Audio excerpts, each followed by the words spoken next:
मांडव्य का धर्मराज को शाप देना। वैशंपायन जी कहते हैं राजन, तब उन मुनि श्रेष्ठ ने उन तपस्वी मुनियों से कहा, मैं किस पर दोष लगाऊं? दूसरे किसी ने मेरा अपराध नहीं किया है।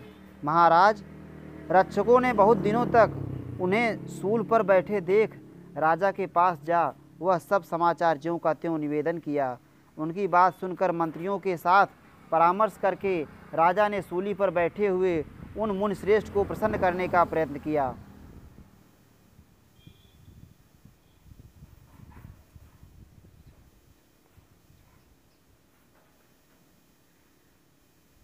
राजा ने कहा, मुनिवर, मैंने मोह अथवा अज्ञानवश जो अपराध किया है उसके लिए आप मुझ पर क्रोध ना करें।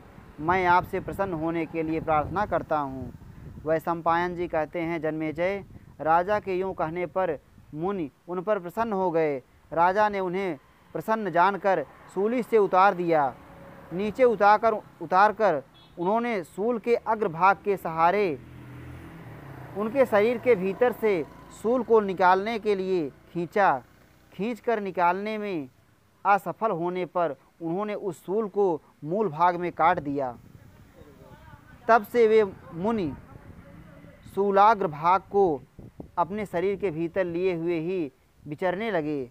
उस अत्यंत घोर तपस्या के द्वारा महर्षि ने ऐसे पूर्ण लोकों पर विजय पाई जो दूसरों के लिए दुर्लभ हैं। अणि कहते हैं सूल के अग्रभाग को उससे युक्त होने के कारण वे मुनि तभी से सभी लोकों में अणि मांडव्य कहलाने लगे। एक समय परमात्म तत्व के ज्ञाता विप्रवर मांडव्य ने धर्मराज के भवन में जाकर उन्हें दिव्य आसन पर बैठे देखा। उस समय उन शक्तिशाली महर्षि ने उन्हें उलाहना देते हुए पूछा, मैंने अनजान में कौन सा ऐसा पाप किया था जिसके फल का भोग मुझे इस रूप में प्राप्त हुआ? मुझे शीघ्र इसका रहस्य बताओ, फिर मेरी तपस्या का बल देखो।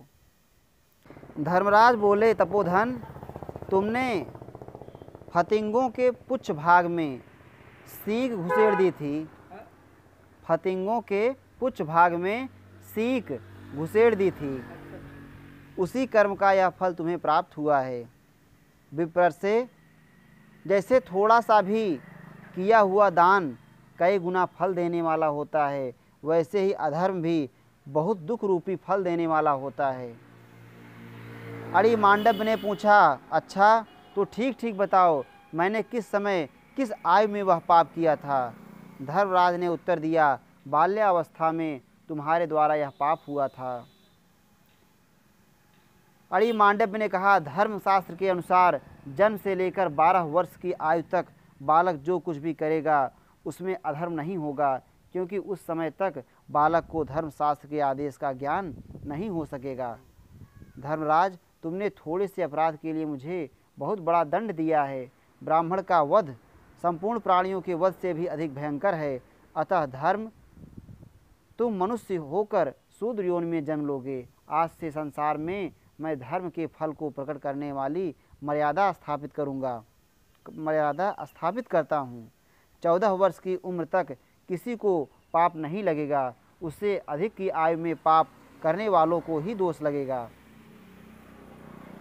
ऐसा वैशंपायन जी कहते हैं, राजन, इसी अपराध के कारण महात्मा मांडव्य के शाप से साक्षात धर्म ही विदुर रूप से शूद्र योनि में उत्पन्न हुए।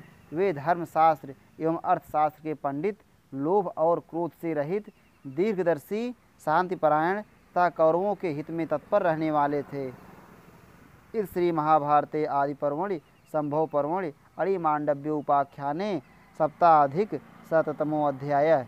इस प्रकार श्री महाभारत आदि पर्व के अंतर्गत संभव पर्व में अणि मांडव्य उपाख्यान विषयक 107वां अध्याय पूरा हुआ। श्री राधा वल्लभ लाल की जय।